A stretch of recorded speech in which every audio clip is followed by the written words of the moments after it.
Welcome to another edition of Be the Change Georgia, where we amplify the voices of the inspiring business leaders surrounding the B Corp and social impact movements across the Southeast to help you learn how to build your legacy at the intersection of people, planet, purpose, and profit. Today, there are more than 8,000 B Corps in over 80 countries and 180 different industries, unified by one common goal: transforming the global economy to benefit all people, communities, and the planet. If you want to learn how to plug into our purpose-driven business community alongside the inspiring leaders we feature on this show, check us out at belocalgeorgia.com or on Instagram or Facebook at belocalgeorgia, and we'll hope to meet you at our next event. Today, you get to hear from Brandy Hall, founder and CEO of Shades of Green Permaculture, an Atlanta-based company transforming landscapes and lives through regenerative design and ecological stewardship. With nearly 2 decades of experience, Brandy has built a values-driven company that not only restores land, but also fosters meaningful jobs and long-term impact in her community. In this conversation, we dig into her journey from solo entrepreneur to visionary leader of a thriving team, how she learned to build systems that support sustainability, and what it truly takes to grow a mission-aligned business in a profit-first world. Brandy shares vulnerable insights about the highs and lows of entrepreneurship, the realities of running a values-led company, and why she believes in progress over perfection. Whether you're a purpose-driven entrepreneur, business leader, or simply someone curious about how business can be a force for good, you'll walk away from this episode inspired and energized. Let's dig in. Brandy Hall, welcome to Be the Change Georgia. Glad to finally have you on. How are you? I'm doing great. Thank you so much for having me on. I'm excited to be here. I know, it's very exciting. We've known each other you're one of I think at this point, one of our the OGB Corps. OGB. OG. The original OGB. Right. Folks, you might want to Google that reference, unless you're our age. Well, I'm excited to unpack so much with you. And just from the entrepreneur space to what y'all actually do, and I don't want to call it the green footprint, but everything from I've been to the office, and I remember the volunteer day when we cleared the green space, and it's just really cool to this all come full circle and have you on. So without further ado, we'll get rolling. We always do these planning calls before we start, and we talked about this turning point when you realized you weren't just creating a job for yourself, but you were actually building a sustainable company and creating good jobs for others as well. Talk about that turning point, if you could. And when you realize, because everybody kind of goes into entrepreneurship thinking I'm going to work for myself. And I'd love to unpack your kind of story of oh, this is bigger than me now. Mm-hmm. That's a really great question. I guess where there are probably a lot of micro turning points, like little trim tabs that have affected the direction of Shades of Green for sure. But I think a really big one was, I started the company in 2008. And then it became my full-time work in 2010. And then I hired an assistant, or I hired a person. Classic entrepreneurial mistake, I think, hiring a person and then having no systems and being I don't know, just do what I do. I have no system, how we price things, how we, talk to clients, how we manage callbacks, every single point of contact, there was nothing there. And so as you can imagine, that is classically didn't work well. I feel every entrepreneur just chuckled. Yeah, totally. Yeah. So then I scaled it back again a little bit and hired an assistant. It's okay, if I can do all of the things, quote unquote, of the company, and I can have somebody just kind of helping me directly rather than just replicating exactly what I'm doing, because it's not replicable yet. And so then as I started to kind of go through that, I thought it was probably 2013 or 2014. And then the really big turning point came when I found out I was pregnant with my daughter. So then all of a sudden I had this kind of oh shit moment of oh, if I want to take any sort of leave and my entire livelihood is dependent on me showing up and being on site, then I need to start getting to work. So there were a very intensive 9 months in there of figuring out what the systems are and how to delegate. And, it was also chaotic, but I think it was really like the propulsion into the next iteration of Shades of Green that I needed.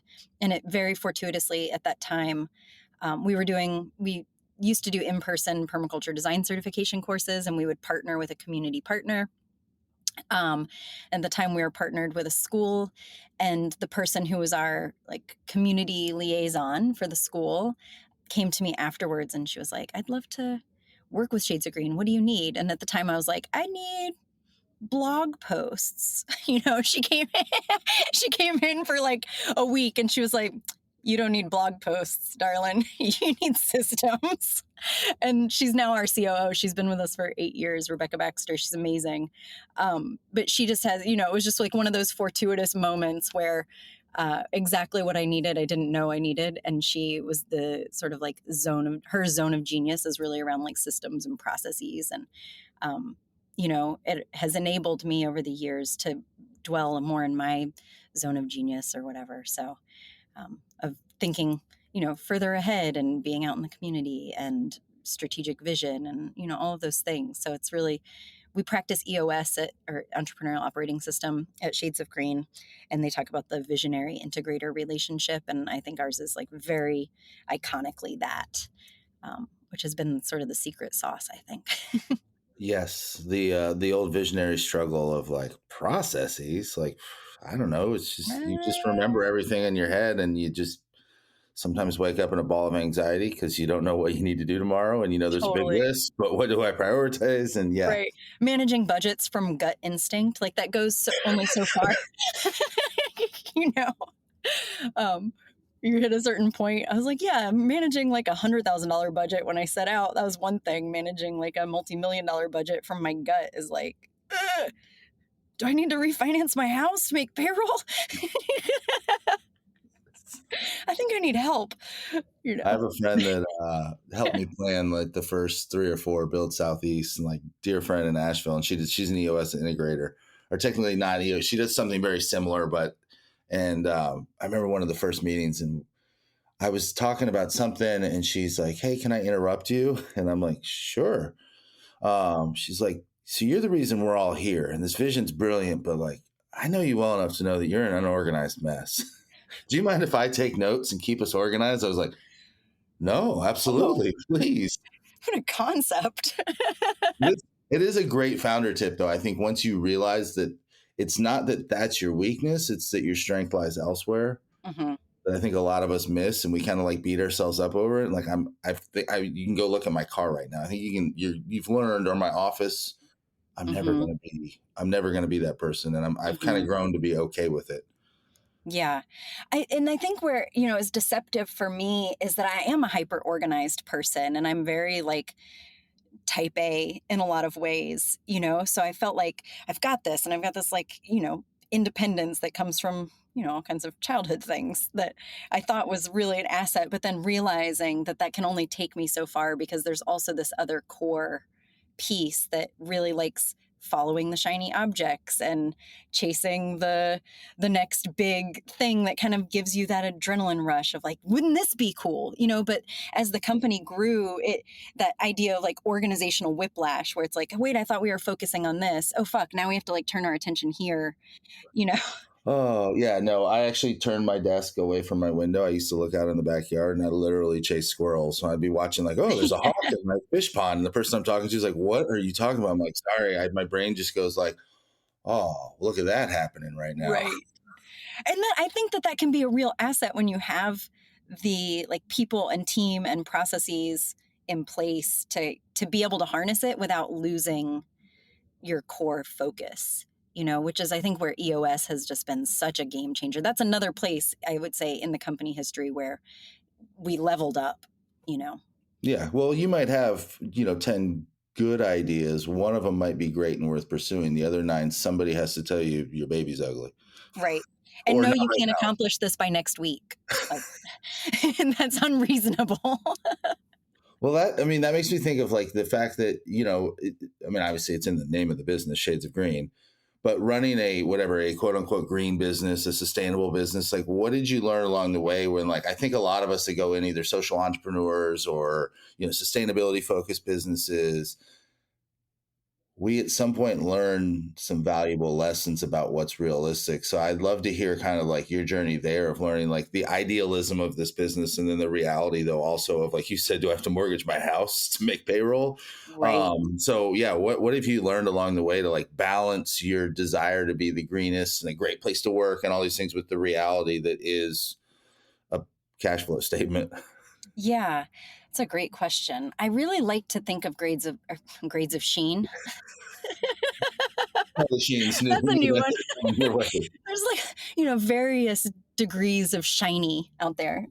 No, shades of green. I like to think of shades of green as a proof of concept in a lot of ways that we can be both very values driven and, have feedback processes built into the company that are constantly evaluating best practices based on a changing environment on so many levels, both ecologically, economically, so many things. And also consistently show that we can be not only profitable, but we can be an amazing place to work that goes above and beyond industry standards around, offering profit sharing and parental leave and robust employee benefits and, a month of paid time off and all of these things that I think there tends to be a tendency in the green sphere, especially in the green sphere, of you either have to choose this or you have to choose that, but you can't have both. Like if you're going to be a quote unquote like bleeding heart company that's just doing everything for the greater good, then it's at the sacrifice of your bottom line, versus I think the way that we try to approach it is we can have a healthy company culture and we can have a healthy financial culture, and we can also really live into our values. And I would say over the years too, we went really hard on our values for a minute when we were in the COVID era market, because our industry, being landscaping, just exploded, which was a blessing and a curse. Like we were building the engine as the machine was barreling down the hill at 200 miles an hour. It was like, we learned a lot that, along the way there, I would say, especially as it comes to like personnel and the human resource side of things that are places I have not studied, and then you get into different situations and you're like, okay, now we need a CHRO to come in and help us navigate these things and have systems in place, but in COVID, we were fortunate enough to just have so much work ahead of us that we had to start putting filters in place. So we leaned in really hard around what is it that we offer and how can we educate our clients about that, and how can we say no to things that we're just like, don't want to do at all, or are not our most profitable, or are not values driven.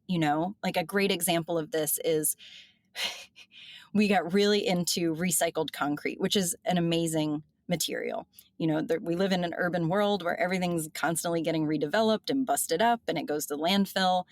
And there was a point where we're like, we'll never use stone again, and clients are like, but I don't really want like, like concrete chunk patio. I laugh now, but, and then some definitely do, but you can't like force a value. So it's constantly coming back to our mission of like shades of green. It's whatever shade of green, it's making those incremental steps toward doing better. And we don't have to be like hyper rigid. One of our core values is welcome the unexpected, which is really about having flexibility. And now that we are in a market where we're not blessed with, a year ahead of us of just work that we can't get to quick enough, because of all the economic uncertainty that we're facing globally and especially in this country.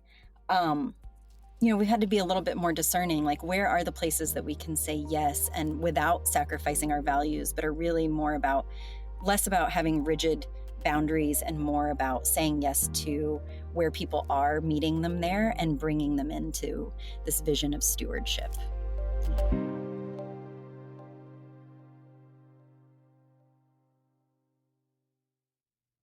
That's so brilliant. I mean, I say the same thing all the time about sustainability of like, in a weird way, getting rid of this ideological like purity test. If like, if you don't want the recycled concrete, you're just a horrible, horrible human and you don't understand sustainability. You don't really, yeah. And it's like, well, if this is what but they want the rest of it. Right. And it's still pervious, or there are certain things that we're not willing to sacrifice on because of their impact. But then, like, where are those? And it's interesting because then it goes back to just the core kind of thesis of Shades of Green when I started it, like why it has the name is because I don't find myself to be a hyper rigid person. Like, I have the type of personality where I can see, like, yes, and like it could be this way, it could be that way, and it might be this way. I could see an argument for all of them, and tend to be more inclusive in terms of points of view. Um, so I think that in a way it was a good learning opportunity because we kind of departed from that a little bit and got more rigid, and then we came back, and that's been like the expansion and contraction of our growth anyway. I would say as we go through periods where we adopt a new process and we get hyper rigid and we say this is what it is from now on, and then we like get some feedback about how that maybe doesn't work all the time, or we need to be a little bit more flexible, sometimes harder feedback than other times. And then there's a period of relaxation and softening and saying like, okay, maybe we went a little too hard that way. Like the pendulum's always kind of trying to find its equilibrium. Well, yeah. And I think for you, I mean, as a B Corp too, we always talk about like stakeholder driven, whatever. For a while there, they started calling stakeholder driven economic system. I'm like, it's still capitalism. But there's that stakeholder, like, don't take away my supply and demand curves. That's how we win. Um, there is that need though, and it sounds like you've either evolved into or really gotten good at, which is tough for most founders, to listening to all yours, because it sounds like you're getting feedback from customers, but then you're getting feedback internally from employees. You're getting all this feedback of like what works, what doesn't, and then that is where the gut decision has to come in of like, okay, how much are we willing to give up on the rigidity or the purest of sustainable landscaping to, Mhm. okay, this is what the business needs, this is what the people want, both internally and externally. Hmm. And then there are some things that it's interesting because, I think externally or, outside looking in, gotten mentorship like, oh, this will never work. You have to do it a different way. A great example of that is like sheet mulching. Like so many folks in the industry and peers, how is it like how does it make economic or financial sense to offer sheet mulching, which is when you use recycled cardboard to create like a weed barrier that then breaks down. You lay that on top of the soil that you've kind of cleared vegetation. Maybe you've left the vegetation underneath, so it breaks down. You lay the cardboard, you put the compost and mulch, and then you've created a planting bed that suppresses the weeds, but the cardboard breaks down over time and adds carbon to the soil and all the good things. And it is a challenge, but we've gotten creative. I think it's usually those moments where you're like, this won't work is just an opportunity for creative solution finding. So, whether it's that we post through our channels, hey, if you have extra cardboard boxes, like come drop them off on these days at our, what we call Shrub Hub, our like staging materials yard, and then our community is involved in bringing their boxes and they're not going to, be recycled, or which is a great thing too, kind of, Yeah. maybe. I've Yeah, learned a lot. TBD.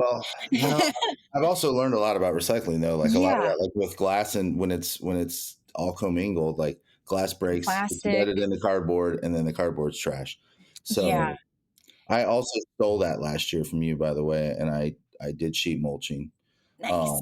I my compost was not finished when I spread it, and I got a really cool volunteer garden out of it. So It's awesome. You're like, I wanted some I squash was over ready to plant, and I'm like, there's things coming out of it. And it was a bunch of there. different, like every different type of tomatoes growing. You're like, cool.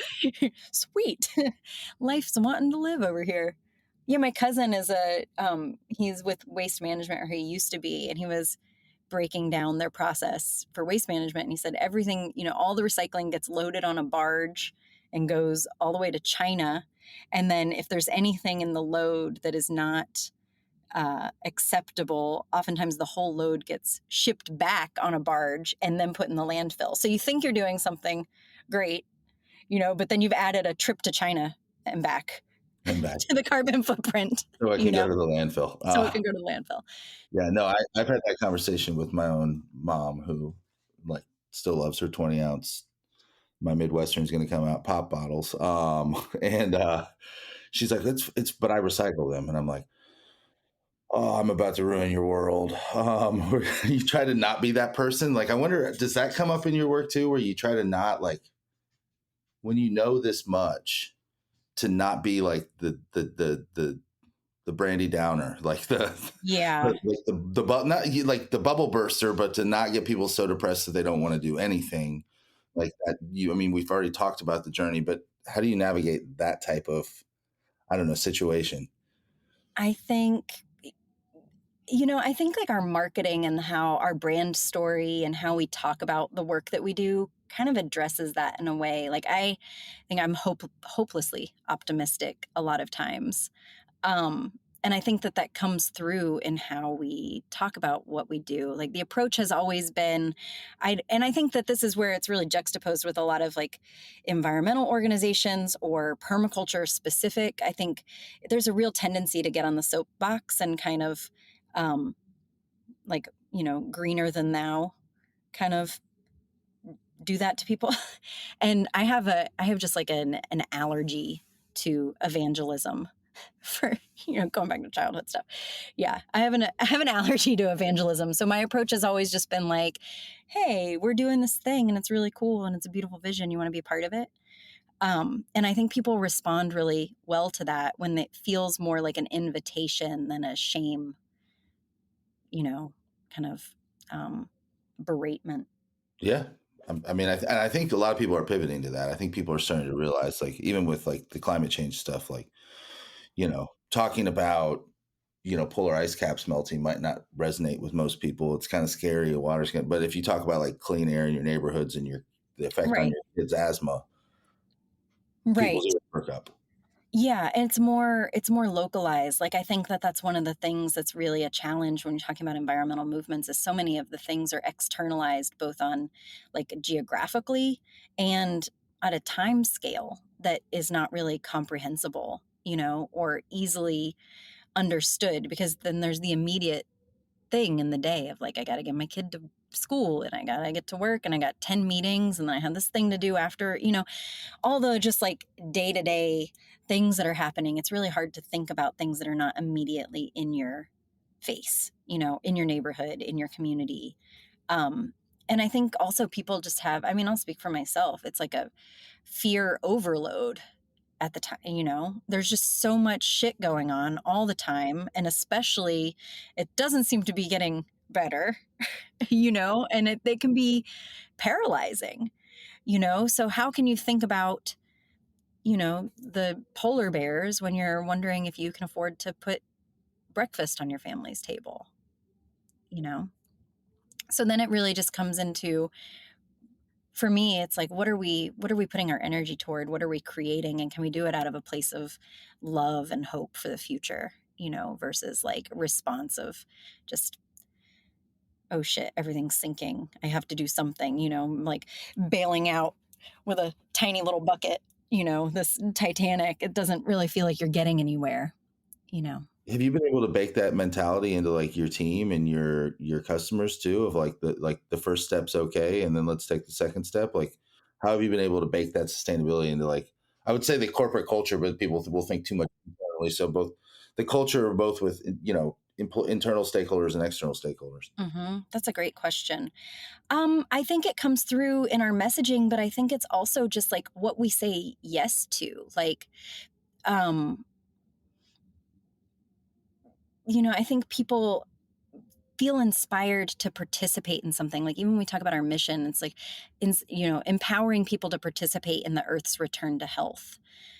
People want to make incremental changes. And I think that flows all the way into like how we do our proposal processes. We're not like, okay, this is what you have to do. You either do all of it or it's not worth doing. We're like, let's phase this in. Let's build a relationship. We work with a lot of clients through design and installation, and then into our caretaking and our eco-lawn services, where there's education points all along the way. So even if you don't do what we're recommending now, you understand from the very first conversation why we're making that recommendation and how you can apply that same thinking in future decisions that you're making in your stewardship. And then we talk about that when we get to our go from design. These are all the reasons that we said, let's plant X, Y, or Z, or let's manage the water this way, or let's do this for the soil. Maybe you only put in 20% of it because we all have financial and budgetary constraints, right?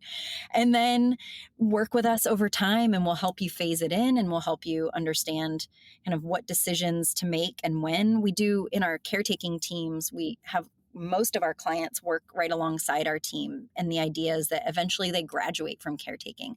They feel empowered enough. It's not like, oh, now we've got you hooked for the next 20 years. You're going to be paying us monthly, take care of this thing because you don't want it to die. The idea there is they've invested in their landscape, and then they work with us to understand how to read and how to interact with their landscape. And at some point, they don't really need us anymore. They feel empowered to move a plant or add some mulch or tweak their water system, or, to be the steward of their land. That's amazing. Yeah. Basically like designed to like fire us. We want you Yeah. to. Yeah. It's planned obsolescence, but in a good way. As I look at my phone and go, I might need a new one soon. Right. Slow it down. Right. Oh, what a word. What advice would you give to business owners who want to do the right thing, but feel we talked about it from the consumer standpoint, like financial constraints, but from a business standpoint, I use the analogy with the B Corp assessment of it being a buffet line. And if you eat everything on the buffet line, you'll feel really bad, AKA you'll go broke. And I have it in like 3 of my presentation slides: no margin, no mission. Yeah.